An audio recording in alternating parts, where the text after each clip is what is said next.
और morning prime में एक बार फिर से आप सभी का स्वागत है। आइए बुलेटिन की शुरुआत करते हैं सुबह 7 बजे की 7 बड़ी खबरों के साथ। तो पुराने भवन में ही आज बजट सत्र होगा और लोकसभा स्पीकर बोले नई बिल्डिंग अंडर कंस्ट्रक्शन। दूसरी बड़ी खबर, फारूक अब्दुल्ला ने राहुल गांधी की शंकराचार्य से तुलना की है। तीसरी बड़ी खबर, राम रहीम को 40 दिन की पेरोल मिली है। 14 महीने में उन्हें चौथी पेरोल मिली है। चौथी बड़ी खबर, फ्लाइट यूरिन केस में एयर इंडिया पर 30 लाख का जुर्माना लगाया गया है। पांचवी बड़ी खबर, न्यूजीलैंड के अगले प्रधानमंत्री क्रिस हिपकिंस होंगे। इसके साथ छोटी बड़ी खबर भी विदेश से जुड़ी हुई, यूएस यूके के हथियारों के लिए टेस्ट लैब बना है यूक्रेन। पहली बार कई हथियारों का सीधे इस्तेमाल किया गया। सातवीं बड़ी खबर, कश्मीर में 30 जनवरी तक बर्फबारी का दौर चलेगा। और आइए बुलेटिन में बात करते हैं उस इंटरनेशनल मैच की जो टीम इंडिया के लिए ऐतिहासिक होने वाला है और इस मैच का साक्षी बनने जा रहा है रायपुर का शहीद वीर नारायण क्रिकेट स्टेडियम। जी हां, आज दोपहर 1:30 बजे से भारत और न्यूजीलैंड का मैच शुरू हो जाएगा। मुकाबले के लिए पिच पूरी तरह तैयार है। रायपुर में क्रिकेट प्रेमियों का हुजूम उमड़ने वाला है। इसका अंदाजा आप इस बात से लगा सकते हैं कि टिकट के लिए कितनी मारामारी देखने को मिल रही है। इसके साथ आज फाइनली वो घड़ी आ गई है जब दोनों टीमें आपस में भिड़ेंगी। इस मैच की खास बात यह भी है कि भारत बीते 5 सालों में न्यूजीलैंड से सीरीज नहीं जीत पाया है। भारत की नजरें इस मुकाबले को जीतकर सीरीज में 2-0 की अजय बढ़त बनाने पर होगी, जबकि कीवी टीम ये मैच जीतकर सीरीज में 1-1 की बराबरी हासिल करना चाहेगी। वहीं अगर बात करें भारत में खेले गए होम सीरीज की, तो टीम इंडिया ये मैच जीत लेती है तो वो लगातार 7वीं वनडे होम सीरीज जीत लेगी। टीम पिछले 4 साल से अपने घर में वनडे सीरीज नहीं हारी है। उसे साल 2019 में ऑस्ट्रेलिया ने 5 मैचों की सीरीज में 3-2 से हराया था और साल 2010 में भारतीय टीम ने घर में 25 वनडे सीरीज खेली। इनमें से उसे 23 में जीत मिली, जबकि 2 बार उसे पराजय का सामना करना पड़ा। वहीं पूर्व भारतीय कप्तान विराट कोहली करियर के 25,000 इंटरनेशनल रन पूरे कर सकते हैं। वो इस मुकाम से सिर्फ 111 रन दूर हैं। यदि विराट 25,000 रन पूरे कर लेते हैं तो वो ऐसा करने वाले दुनिया के छोटे बल्लेबाज होंगे। उनसे पहले सचिन तेंदुलकर, कुमार संगकारा, रिकी पॉन्टिंग, महिला जयवर्धने और जैक एलिस ये मुकाम हासिल कर चुके हैं।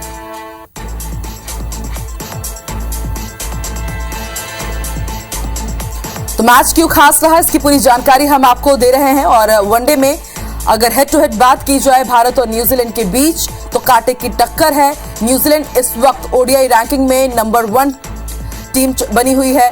इसके साथ भारत की अगर बात की जाए तो पिछला मुकाबला उसने श्रीलंका को जो क्लीन स्वीप किया, और वहीं न्यूजीलैंड टीम की अगर बात की जाए तो पाकिस्तान को उसने धूल चटाई है। और ऐसे में जो मुकाबला है बेहद रोमांचक ही मुकाबला, और आज इस रोमांचक मुकाबले का गवाह बनेगा रायपुर का वीर नारायण शहीद स्टेडियम। इसके साथ तमाम रायपुरियंस का जोश बेहद हाई, क्योंकि ये पहला इंटरनेशनल वनडे मैच है जो रायपुर में होने जा रहा है। तो ग्राफिक्स के जरिए पूरी जानकारी हम आपको दे रहे हैं कि आज तक कितने मैच न्यूजीलैंड और टीम इंडिया के बीच हुए हैं, किसका पड़ला ज्यादा भारी है। कांटे की टक्कर है, क्रिकेट का खुमार, और रायपुर पूरी तरह से तैयार है। और आईबीसी 24 ने भी खास तैयारी की है हर एक हाईलाइट आप तक पहुंचाने के लिए।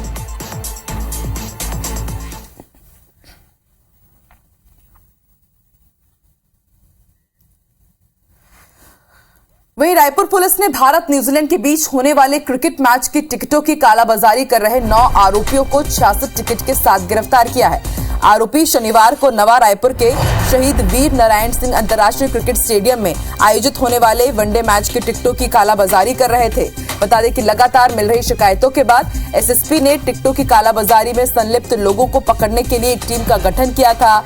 इस दौरान गुरुवार को कटोरा तालाब के पास टिकटों की कालाबाजारी करते हुए कुरुद धमतरी निवासी राहुल वारियानी और आकाश को 25 टिकटों के साथ पकड़ा गया, जिसके बाद शुक्रवार को पचपेड़ी नाका के पास टिकटों की कालाबाजारी करते रायपुर के तन्मय जैन और अमनदीप सिंह को 19 टिकटों के साथ गिरफ्तार किया गया। वहीं गंज थाना क्षेत्र से रोहित कुमार झा, अब्दुल सलाम, आदित्य श्रीवास्तव, अशोक दुबे, अभिषेक सिंह को 22 टिकट के साथ गिरफ्तार किया गया।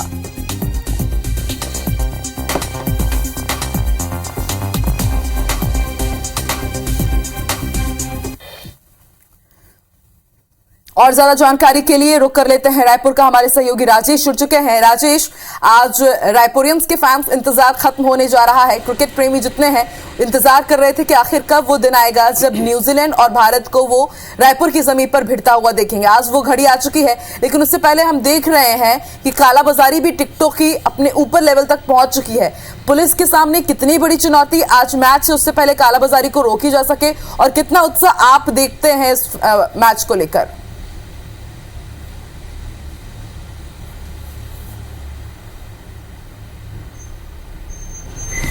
देखिए, उत्साह की बात करें, जबरदस्त उत्साह है, क्योंकि आपने भी बताया कि ये पहला अंतर्राष्ट्रीय मैच है और देश की बेहतरीन टीम अपने साथ में है। दुनिया की बेहतरीन टीम न्यूजीलैंड और भारत खेल रही है और उसको देखने के लिए पूरा छत्तीसगढ़ बेसिकली बेताब है। कई दिनों से इंतजार था, जब से ये घोषणा हुई थी उसके बाद से ही लोग आज के दिन का इंतजार करने लगे थे, लेकिन उनके इंतजार पे भारी पड़ रहा है टिकटों की अनअवेलेबिलिटी। रायपुर शहर में आप किसी के पास भी चले जाइए, हर दूसरा तीसरा शख्स आपको टिकट की बात करता नजर आएगा, टिकट की मांग करता नजर आएगा, क्योंकि टिकट नहीं मिल रहे हैं। जैसे ही ऑनलाइन बिक्री शुरू हुई, महज 2 मिनट में सारी की सारी टिकट फुल बता दी गई।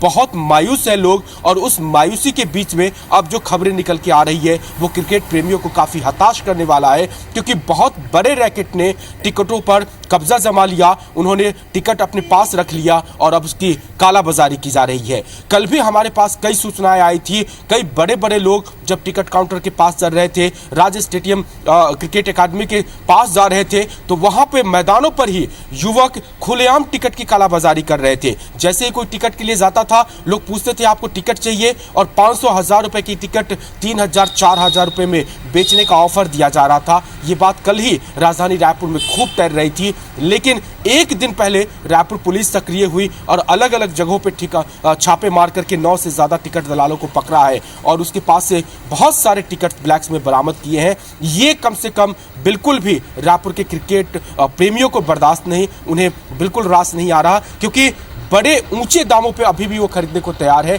लेकिन टिकट नहीं मिल रहे हैं। रायपुर पुलिस का दावा है कि वो ऐसी कार्रवाई और करेगी और टिकटों की कालाबाजारी रोकेगी, लेकिन सवाल ये है कि टिकट ऑनलाइन उपलब्ध नहीं है, टिकट काउंटर पर नहीं है, जो है दलालों के बीच में है। अब अगर वो या तो बेचते हैं या फिर लोग किसी तरह से जुगाड़ करते हैं, ये उसकी बात है।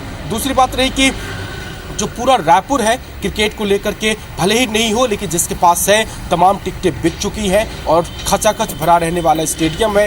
रायपुर पुलिस ने ट्रैफिक के लिहाज से भी एक बड़ा परिवर्तन किया है। जब रायपुर से क्रिकेट स्टेडियम की ओर जाएंगे आप, तो वहां बीच में एक टोल नाका पड़ता है, उस टोल नाके को भी फ्री कर दिया गया है। अगर किसी के पास टिकट का मैच का टिकट है, कार में जा रहा है, वो टिकट दिखाएगा, उसको टोल नहीं लगेगा। ये व्यवस्था इसलिए की गई क्योंकि पूरा का पूरा ट्रैफिक आपको नया रायपुर की ओर पड़ेगा और वहां पर जबरदस्त भीड़ लग सकती है, इसलिए व्यवस्था की गई। प्रशासन, पुलिस अपनी ओर से जबरदस्त व्यवस्था की हुई है, लेकिन टिकट की ब्लैकमेलिंग कहीं ना कहीं क्रिकेट प्रेमियों के उत्साह पर भारी पड़ रही है। जी बिल्कुल, और आज 1:30 बजे से मुकाबले की शुरुआत हो जाएगी और IBC 24 ने भी खासी तैयारी कर रखी है राजेश, और देखते हैं आज का मैच किसके नाम रहता है और कितना जोश हाई रहता है रायपुरियंस का। बहुत बहुत शुक्रिया राजेश पूरी जानकारी के लिए। चलिए बढ़ते हैं आगे, तो रायपुर के शहीद Veer Narayan international cricket stadium में भारत न्यूजीलैंड क्रिकेट मैच खेला जाएगा। इस दौरान सुगम और सुरक्षित यातायात के लिए नवा रायपुर क्षेत्र में सुबह 11 बजे से रात 2 बजे तक भारी वाहनों का आवागमन प्रतिबंधित रहेगा। क्रिकेट मैच के लिए प्रदेश के साथ ही दूसरे राज्यों से भी फैंस पहुंचेंगे। दर्शक सेंध तालाब, परसदा और कोसा में अपनी गाड़ी पार्क कर सकेंगे। यहां से करीब 1 किलोमीटर तक पैदल चलना होगा। दर्शक VIP तिराहा, पचपेड़ी नाका, मंदिर हसौद और अभनपुर से स्टेडियम तक पहुंचेंगे। स्टेडियम पहुंचने वाली सभी रास्तों पर पुलिस तैनात रहेगी, साथ ही जगह जगह बोर्ड भी लगाए गए हैं। दुर्ग, भिलाई, राजनांदगांव से आने वालों के लिए सत्यसाई अस्पताल पार्किंग से स्टेडियम जाएंगे। सेंध तालाब के पास भी पार्किंग बनाया गया है। बस्तर, धमतरी, गरियाबंद की ओर से आने वाले अभनपुर होकर केंद्रीय आएंगे, वहां से सत्यसाई अस्पताल पार्किंग और सेंध जलाशय में पार्किंग करेंगे। बिलासपुर, कवर्धा की ओर से आने वालों के लिए रिंग 2 से होते हुए दर्शक पहुंचेंगे, या फिर रिंग रोड नंबर 3 से होते हुए मंदिर हसौद से परसदा स्टेडियम पहुंचेंगे। उनके लिए परसदा और कोसा में पार्किंग का इंतजाम है। बलौदा बाजार, भाटापारा की ओर से आने वालों के लिए विधानसभा से होते हुए वो परसदा स्टेडियम पहुंचने की व्यवस्था बनाई गई है। सेरी खेड़ी होकर भी दर्शक स्टेडियम तक जा सकेंगे।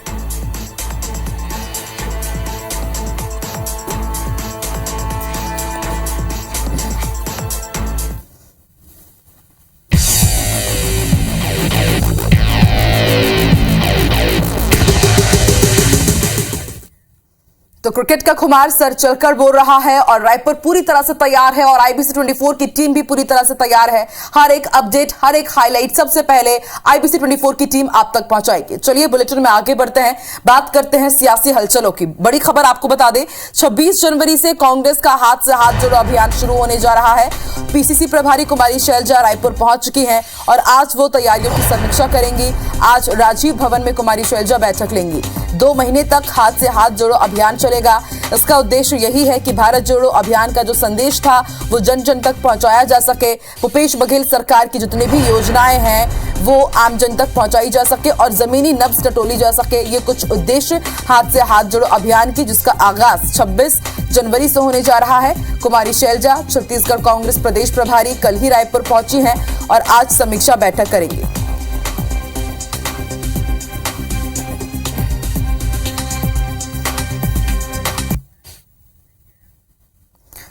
और अब बात करेंगे अंबिकापुर में हो रहे भाजपा के मंथन की।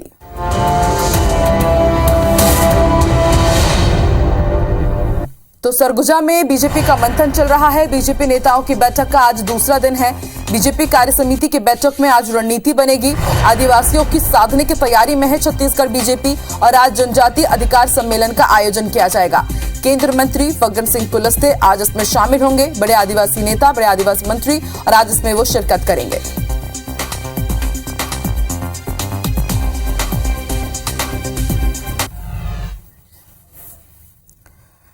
भाजपा की प्रदेश कार्य समिति की बैठक के पहले दिन अंबिकापुर में इस बात पर चर्चा हुई कि कैसे मोदी सरकार के जनहित के कामों को जिला, मंडल और बूथ स्तर तक पहुंचाया जाए। साथ ही पिछले हफ्ते दिल्ली में हुई भाजपा की राष्ट्रीय कार्य समिति की बैठक में लिए गए फैसलों के मुताबिक यहां रणनीति बनाई गई है। रिपोर्ट देखिए।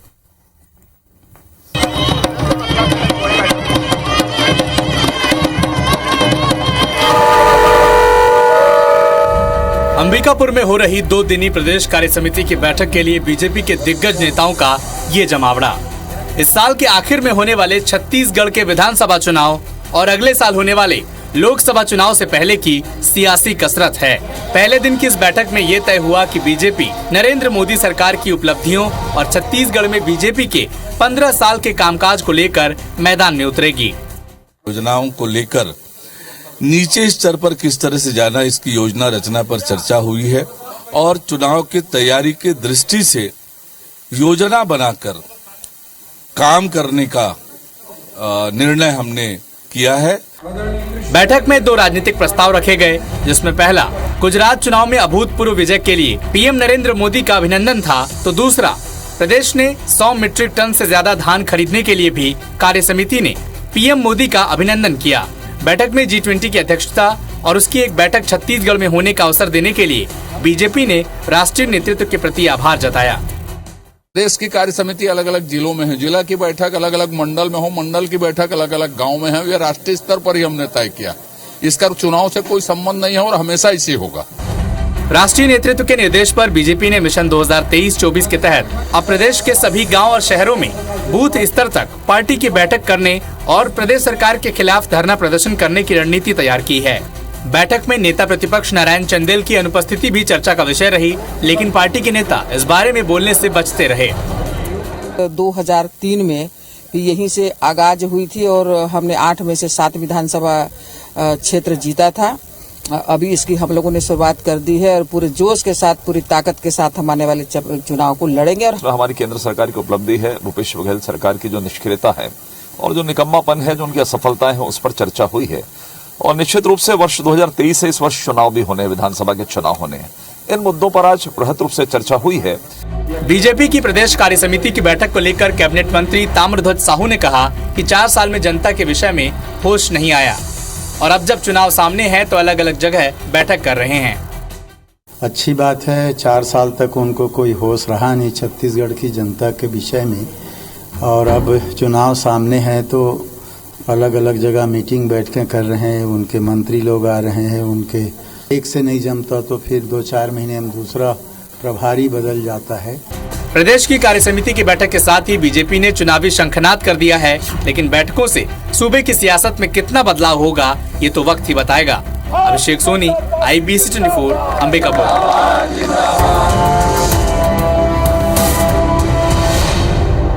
रायपुर के गुड़ियारी में चल रहे बागेश्वर धाम के धीरेन्द्र गिरी शास्त्री के रामकथा के दौरान उनके चमत्कार को लेकर सवाल उठ रहे हैं। हालांकि धीरेन्द्र गिरी शास्त्री ये बार बार दोहरा रहे हैं कि वो कोई चमत्कार नहीं करते, ये सब भगवान की कृपा है और सनातन धर्म की शक्ति है जिसके आगे कोई टिक नहीं सकता।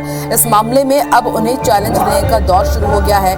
पहले नागपुर से एक समिति की ओर से उन्हें चुनौती मिली और अब छत्तीसगढ़ के कैबिनेट मंत्री कवासी लखमा ने उन्हें चैलेंज कर दिया है। हमारे पास तो कोई चमत्कार या मंत्र नहीं है, गुरु कृपा है, लेकिन कोई भी जो ट्रिक दिखाते हैं जो ऐसे टिक नहीं पाएंगे बागेश्वर बालाजी के सामने। रायपुर की चुनौती दी थी, अगर आ गए हो तो सामने आ जाओ, छठवीं बात। और हमें अपने इष्ट पर भरोसा है, हम तुमको गीला करके भेजेंगे। हम पूरा सत्य के साथ, कसम के साथ, अगर महाराज हो, पंडित हो, मेरे साथ आए बस्तर में, अगर कल परसों अगर कोई धर्मांतर होता है तो मैं राजनीति छोड़ देगा, वो पंडित से छोड़ दे। मैं पाखंड और ढोंग में नहीं पड़ता। सनातन धर्म आस्था का बिंदु है। जब उनके ऊपर महाराष्ट्र में आरोप लगे तो बागेश्वर जी अपना बिस्तर बांध के रात में क्यों भागे? मैं उनसे चाहूँगा कि अगर आपके सच्चाई है तो आपको प्रामाणिकता के आधार पर भागने का जवाब दें। जब से बागेश्वर धाम वाले बाबा जी धर्म परिवर्तन किए हुए लोगों को वापस लाने का काम किए, तब से इस तरह के मिशनरी के लोग उनके पीछे लग गए और अप्रत्यक्ष तौर में धमकी दिए। जो नागपुर की समिति है, केस रजिस्टर्ड कराने का काम करेंगे।